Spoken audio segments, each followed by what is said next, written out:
नमस्कार।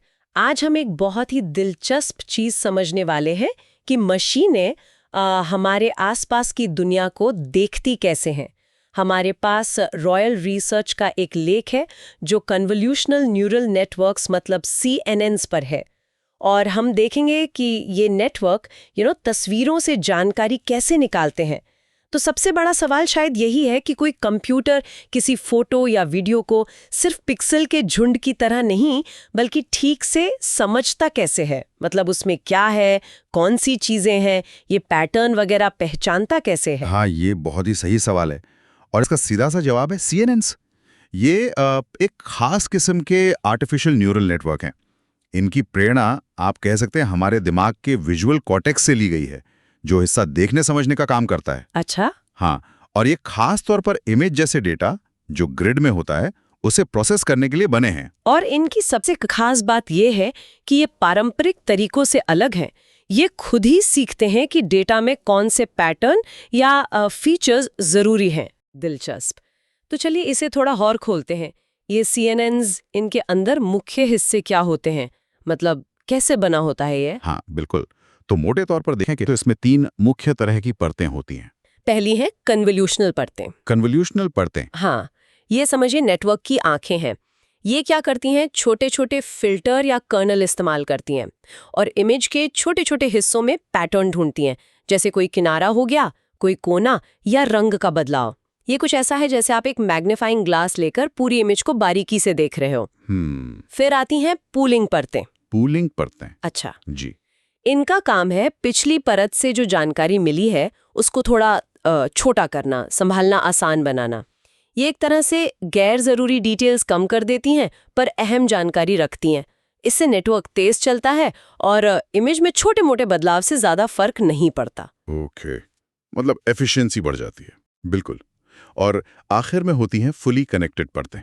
यहाँ आकर वो जो सारी जानकारी अलग अलग परतों ने निकाली हैं वो सब इकट्ठी होती हैं और ये परतें उन सभी फीचर्स को मिलाकर अंतिम फैसला करती हैं, जैसे ये बताना कि भाई इस तस्वीर में बिल्ली है या कुत्ता। समझ गई।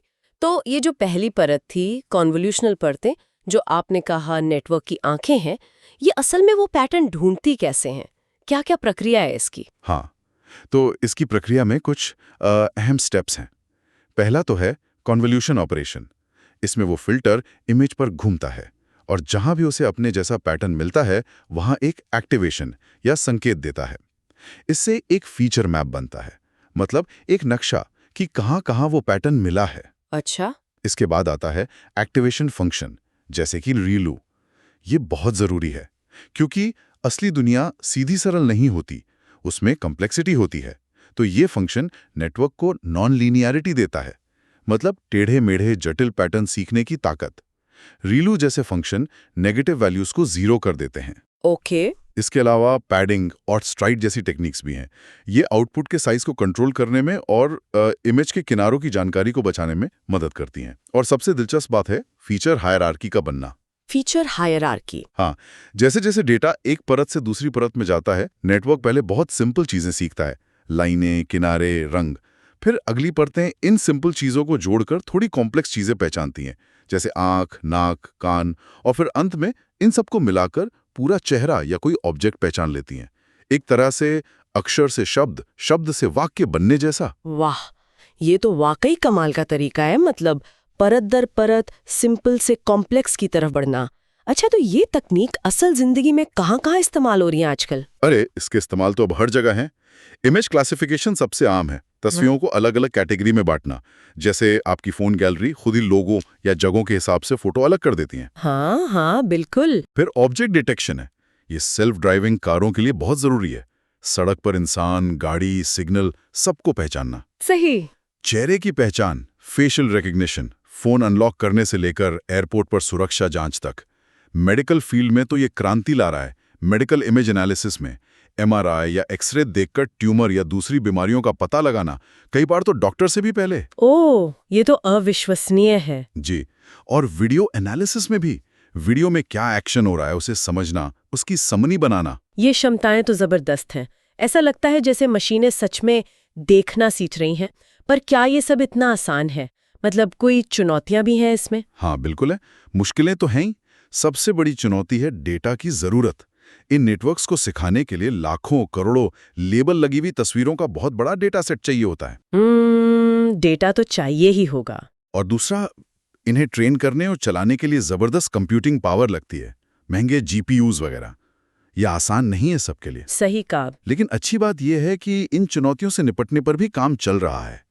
जैसे ट्रांसफर लर्निंग है, इसमें क्या करते हैं कि किसी बड़े डेटा सेट पर पहले से ट्रेंड हुए मॉडल को लेकर थोड़े बदलाव के साथ अपनी नई जरूरत के लिए इस्तेमाल कर लेते हैं। इससे डेटा और रिसोर्स दोनों बचते हैं। अच्छा, ये स्मार्ट तरीका है। हाँ, और अनसुपरवाइज लर्निंग पर भी बहुत रिसर्च हो रही है कि क्या नेटवर्क बिना लेबल वाले डेटा से भी सीख सकते हैं। ये भविष्य के लिए बहुत महत्वपूर्ण है। तो कुल मिलाकर आज हमने ये समझा कि CNNs कन्वोल्यूशनल परतों का इस्तेमाल करके तस्वीरों से कैसे परत दर परत मतलब निकालते हैं। हाँ। और ये काफी हद तक हमारे अपने दिमाग के काम करने जैसा है ना। और हमने देखा कि इमेज सॉर्टिंग से लेकर मेडिकल जांच तक कितने अलग अलग क्षेत्रों में असर डाल रही है ये तकनीक। बिल्कुल, सार यही है कि CNNs ने मशीनों के विजुअल दुनिया को समझने के तरीके में क्रांति ला दी है। इसने कंप्यूटर विजन को एक नए लेवल पर पहुंचा दिया है, जहां मशीनें वाकई इंसानी नज़र के काफ़ी करीब आ रही हैं चीज़ों को देखने में। और यहीं पर शायद हम अपने श्रोताओं के लिए एक विचार छोड़ सकते हैं। जैसे जैसे ये नेटवर्क और बेहतर होते जा रहे हैं, खासकर बिना लेबल वाले डेटा से सीखने में, जरा सोचिए भविष्य में मशीनें हमारी दुनिया को और किन अनजाने और शायद हैरान करने वाले तरीकों से देख और समझ पाएंगी। ये सोचने वाली बात है।